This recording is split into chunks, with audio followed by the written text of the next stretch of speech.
Se você é um homem de 30 anos e se sente perdido, deixa eu te falar uma coisa, você não tá sozinho, tá? Tem muitos estudos aí hoje em dia falando que muitos homens têm, às vezes, se sentido sozinho, tentado tirar a própria vida. Tem um estudo até que fala que a grande parte de suicídios hoje, no Brasil, até no mundo, vem de grande parte dos homens. E eu, como um homem aí de 31 anos, que fiz agora em junho, já me senti muito sozinho. E eu queria poder te dar essa mensagem de que não é só você que está se sentindo assim. Tem muitas outras pessoas. E eu queria falar um pouquinho sobre isso, né? Sobre esse tópico, sobre chegar nos 30 anos e se sentir totalmente perdido, sozinho. Eu sei que talvez você se sinta perdido por causa das pressões culturais ou até por causa da religião ou sociais da sua família, de quem você é, do que você faz e de quem você está se tornando. Eu sei que eu não sei você, né? Eu sou de 94, então eu tenho alguns viés ainda que vieram comigo, mais, vamos se dizer, masculinistas, né? Porém, com o longo do tempo e com a evolução, a gente vai aprendendo o que realmente faz bem pra gente e o que não faz. E essas pressões da sociedade, de como você deve se comportar, de como você deve falar, de como você deve agir, às vezes essa pressão pra gente, que é homem, é algo que faz com que a gente queira forçar a barra às vezes, sabe? E de tanto forçar, a gente acaba ficando mais perdido, chegando no burnout, chegando no estresse e ao invés de saber lidar com esse estresse, saber lidar com esse problema, a gente acaba descontando em pessoas, em amigos, em familiares, por causa dessa pressão, porque a gente não falou, porque a gente não procurou um terapeuta. E eu sei o quanto isso pode doer. Talvez hoje você esteja num nível onde mora sozinho, com 30 anos, talvez você nunca namorou na vida. Eu já passei por alguns relacionamentos, já fui casado, tenho filhos.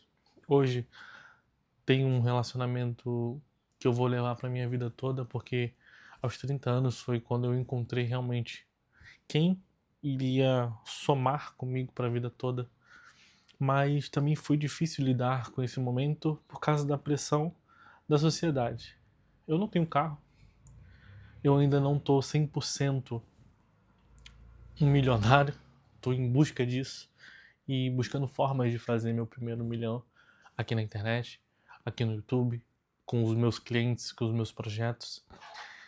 E essa pressão às vezes me deixava muito, como a palavra que eu posso dizer para vocês aqui, muito sozinho, porque talvez você como homem não goste de falar dos seus sentimentos. Eu sou uma pessoa que eu nunca gostei de falar meus sentimentos e por causa dessa questão de não querer falar, não querer expor, eu acabei com relacionamentos com amigos, eu acabei relacionamentos amorosos por não saber falar e quando falava era numa forma de despejar na minha dor no outro. E isso não estava me fazendo ser um homem realmente de valor. Uma das coisas que faz com que a gente crie as nossas expectativas, né, como a gente estava conversando aqui sobre a pressão social e cultural, né, a realidade não bate com a expectativa, porque a nossa realidade que a gente procura, na verdade, né, a nossa expectativa é sempre focado nas redes sociais, no Instagram, no YouTube, nas pessoas com quem a gente vê. Eu mesmo estou aqui no YouTube, talvez você esteja olhando para mim e vendo uma realidade que talvez você queira. Estou aqui agora em Criciúma, eu moro em Florianópolis, estou aqui com a minha namorada, a gente está aqui na casa dos pais dela. Acho que depois de amanhã a gente já volta. E talvez você fale assim, pô, ele tá lá, ele tá viajando, tá sempre em movimento, eu queria ter essa vida. Mas você não sabe a minha realidade. Você não sabe a minha vida, o que eu passo sozinho no meu quarto, o que eu passo sozinho com a minha namorada. E assim como eu também não sei como é que é a sua vida. Então, é muito fácil a gente admirar outras pessoas, a gente achar que a realidade dela pode ser a nossa realidade, sendo que a gente não sabe realmente qual é a realidade dela, sabe? A expectativa que a gente tem pelo outro não é a realidade que você quer. A realidade que você quer ter é aquilo que você sonha, é aquilo que você almeja, aquilo que você acredita. São os seus valores, aquilo que você vem e carrega desde criança. Claro que existem valores muito bons e existem valores que não te agregam nada.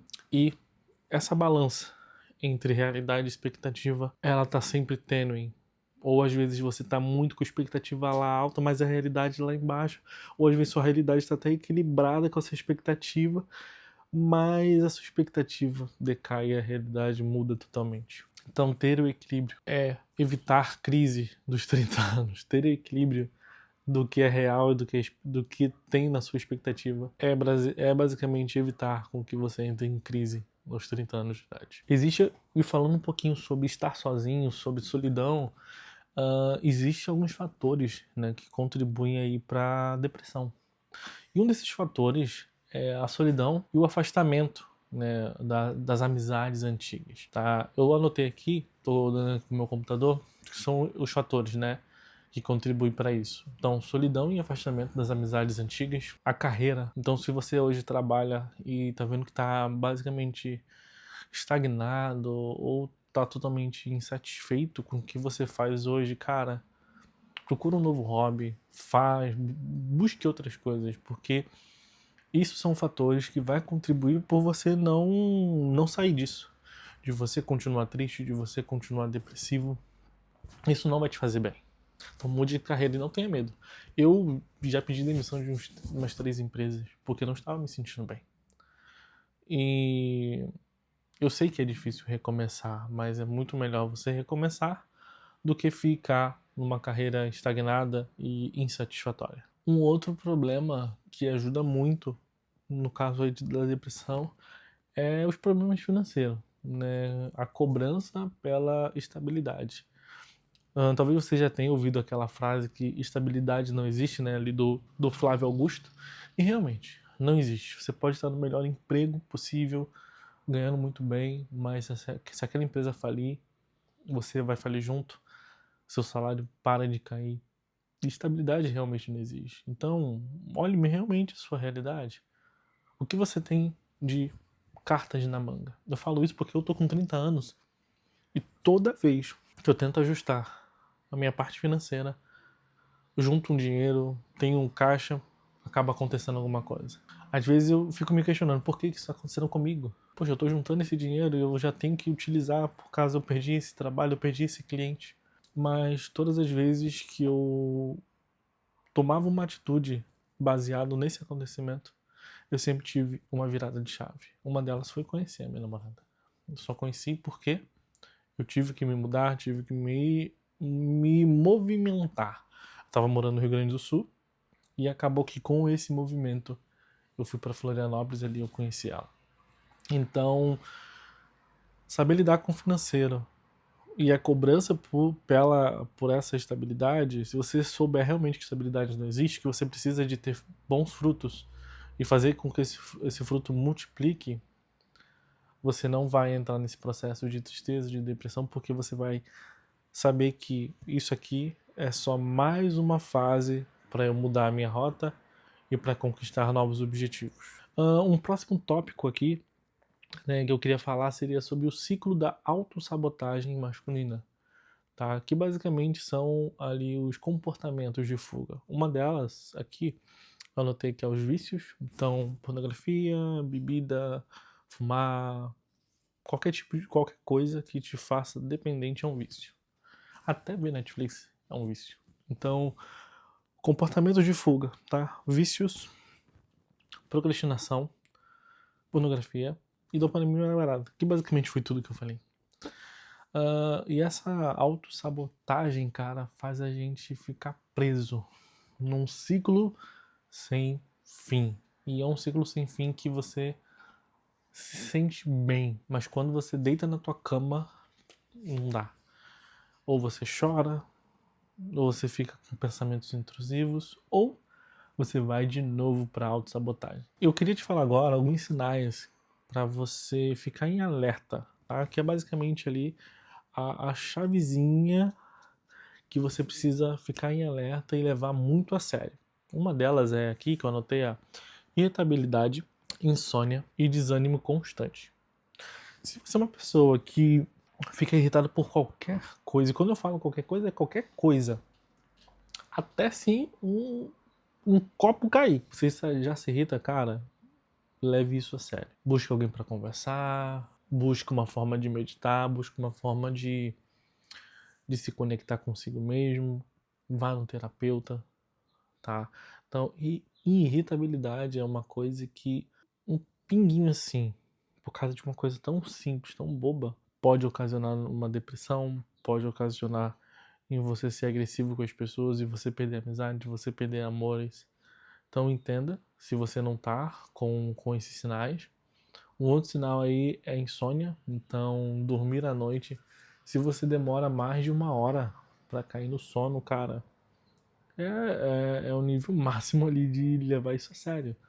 Porque insônia é uma coisa muito ruim, cara. Porque às vezes quando você dorme, você não descansa. Eu já tive muito problema com insônia e ansiedade. Principalmente eu ficava com palpitação o tempo todo. Eu não conseguia dormir, demorava, tipo, dormia 3, 4 horas da manhã. Acordava às 7, 8, 9, às vezes meio-dia. Uma sorte que eu trabalho online.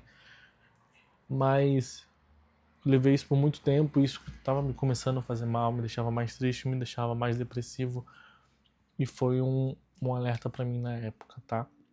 E o desânimo, né? Automaticamente ali o desânimo diário, o desânimo por qualquer coisinha, tô aqui feliz, do nada bate um desânimo. Vou sair no shopping, tô feliz, chego em casa, desânimo. Cara, desânimo constante também precisa ser levado a sério ali, tá? Então, fique alerta desses sinais para você poder levar a sério. Outros sinais que eu anotei aqui, ó, que é a perda de prazer. Então, eu, por exemplo, sou músico, né? Sou músico, tenho tatuagem e tudo. Eu gosto muito de tocar. Então, se eu não tenho mais prazer em ouvir, em ver, em pegar um instrumento, tocar, cara, também é outra coisa a levar a sério, tá? Então, a perda de prazer naquilo que você sempre fez, na sua vida toda. Então, qual que é? É desenhar? É escrever? É ler? É pintar? É tocar uma música? É ouvir música? Então, pequenas coisinhas de prazer aí pode estar te prejudicando também e você deve levar a sério, tá? O afastamento social é uma delas que a gente já falou no começo, então se afastar dos seus amigos também, leve isso muito a sério. Se você vê que não quer mais ficar com seus amigos, principalmente os amigos mais antigos, então aqueles que sempre tiveram com você, se isso está começando a se tornar algo, não quero isso, te chamam pra ir num aniversário, você não quer, te chamam pra ir numa festa, você não quer, não tem problema não querer. Eu sou um cara que eu não gosto, mas eu comecei a ver que quando eu tava entrando num processo de depressão, eu precisei me conectar com os meus amigos para não me perder novamente nesse rumo. Então, esse é também mais um tópico aí para você tomar e levar bastante a sério, tá? Como começar a sair do fundo do poço? Ó, primeira coisa é buscar uma ajuda, um profissional. Seja ele um psicólogo, um terapeuta, um psiquiatra. Você tomar essa atitude de buscar alguém para te ajudar. Se você não consegue aplicar o que eu tô te falando nesse vídeo, se você não consegue identificar, vá no profissional. Não tem nada de errado. Para ser mais fácil, vai no terapeuta. Porque o terapeuta não tem aquele vínculo tão profundo, né, da ciência. Ele tem o conhecimento base, mas ele não vai entrar muito a fundo ali, e talvez a terapia te ajude muito melhor, porque o cara vai te ouvir, vai conversar com você, vai te dar dicas, do que somente um psicólogo ou um psiquiatra, tá? Essa é a minha opinião, vamos dizer. Então procure um terapeuta, se você quiser, eu vou deixar um link aqui de uma que é perfeito para você, se você estiver precisando. Uma outra coisa que você pode fazer para você sair do fundo do poço: práticas diárias de exercício. Seja ela uma musculação, seja ela correr, seja ela ir pra praia, mergulhar. Cara, faz alguma coisa. Se movimenta, tá? Então, se movimenta, porque automaticamente você vai liberar alguns hormônios do prazer e automaticamente você vai se fazer o seu corpo descansar e querer descansar nos momentos certos. Então, você vai começar a ter um bom sono, você vai começar a acordar mais cedo, você vai começar a dormir nos horários onde o sol realmente está baixando. Eu fiz totalmente no processo quando eu estava precisando ajustar toda a minha rotina. Eu comecei a acordar assim que o sol abria, eu começava a levantar, tomava meu banho, fazia meu café, e quando o sol começava a ver que estava chegando no finalzinho de tarde, eu fechava todas as minhas telas, começava a deixar as luzes mais ambientadas ali, mais baixas, e eu via um filminho, alguma coisa mais tranquila, uma comédia, e ia diminuindo o meu ritmo no final do dia. Isso me ajudou. Eu tive que fazer isso durante 6 meses, mas me fez muito bem. Hoje eu consigo dormir cedo, eu não fico preso na televisão. Se eu quiser desligar a TV e já virar e dormir, eu consigo. Antigamente eu não conseguia. Então eu consegui criar esse hábito que me fez sair totalmente do fundo do poço, tá? Então, e alimentação, né? A alimentação acho que é essencial. Se alimentar nos horários certos, comer bem, se alimentar bem, isso já vai mudar muito a sua visão e do que você precisa fazer. E além de você criar esse hábito para sair do fundo do poço, cara, é basicamente construir um novo sentido de vida, tá? Então é você redefinir o que é sucesso para você, redefinir o que é felicidade para você. Então o que é o sucesso para mim? É ter dinheiro? Nem tanto. Ter sucesso é ser feliz fazendo aquilo que eu gosto de fazer. Claro que ganhar dinheiro é muito bom e você precisa para poder se alimentar. Então, busque redefinir o que é sucesso e felicidade. Tá? Busque também, ó, eu anotei aqui, encontrar um propósito em servir, criar e se conectar. Então, por exemplo, eu já fui do berço cristão. O meu propósito sempre foi servir as pessoas através da música. E por muito tempo eu fiz isso. Hoje, o meu propósito é servir as pessoas com o meu conhecimento para ajudá-las a alavancarem as empresas dela. Tanto que eu tenho uma mentoria, se você é um infoprodutor, quer se tornar um infoprodutor, tem uma mentoria e está aqui embaixo e vai te ajudar a você pegar o teu conhecimento e expandir isso num infoproduto e vender e ganhar dinheiro online. Então vou deixar aqui embaixo também para você, mas a ideia desse vídeo não é falar sobre isso, e sim falar dessa mudança de vida dos 30 anos. E uma das coisas também que você vai precisar é se reconectar consigo mesmo e com a espiritualidade. Eu sempre fui um cara muito conectado com a espiritualidade e há um tempo atrás eu estava deixando isso de lado, então eu comecei a voltar a estudar, ler alguns livros, me conectar com outras religiões para poder também buscar essa questão do autoconhecimento, conhecer também o porquê das coisas, por que aquela religião ela pensa dessa forma e a religião que eu sempre segui pensa dessa forma, e eu comecei a entender isso basicamente, ó, instalou a minha mente e eu consegui ter uma nova visão de realidade, e hoje eu vivo uma espiritualidade livre. Não, eu não sou cristão, não sou ateu, não sou católico, não sou budista, mas eu sei como conectar tudo num único objetivo. E além de todos esses tópicos que eu trouxe aqui para vocês, essa foi também um pouquinho da minha experiência. O que eu tô falando para vocês aqui são coisas que eu passei, coisas que eu tomei atitudes para sair disso. E se você gostou desse vídeo, deixa um comentário aqui, compartilha, dá um joinha. Isso vai me ajudar a trazer mais ideias. E também deixa uma ideia de vídeo aqui sobre o que você gostaria que eu falasse. Eu trouxe um vídeo sobre 30 anos. E quantos anos você tem? Você tem 30 anos? Não, eu tenho 25, eu tenho 34. Não, Leone, eu não cheguei nessa idade não, você tá muito velho. Deixa aqui embaixo, que eu vou adorar ver os comentários e também comentar junto aqui o seu comentário. Então, gente, muito obrigado por vocês terem assistido esse vídeo até o final. É um vídeo reflexivo, falando da minha vida com 30 anos de idade, das coisas que eu passei, e te trazendo aqui que há esperança sim. Se você se sente sozinho, não se sinta mais. Eu tô aqui para poder te ajudar. Me segue nas redes sociais, me chama no direct. Pode deixar aqui no comentário também, eu te chamo, não tem nenhum problema. E o que vocês precisarem, estarei aqui pronto para ajudar vocês. Então, muito obrigado.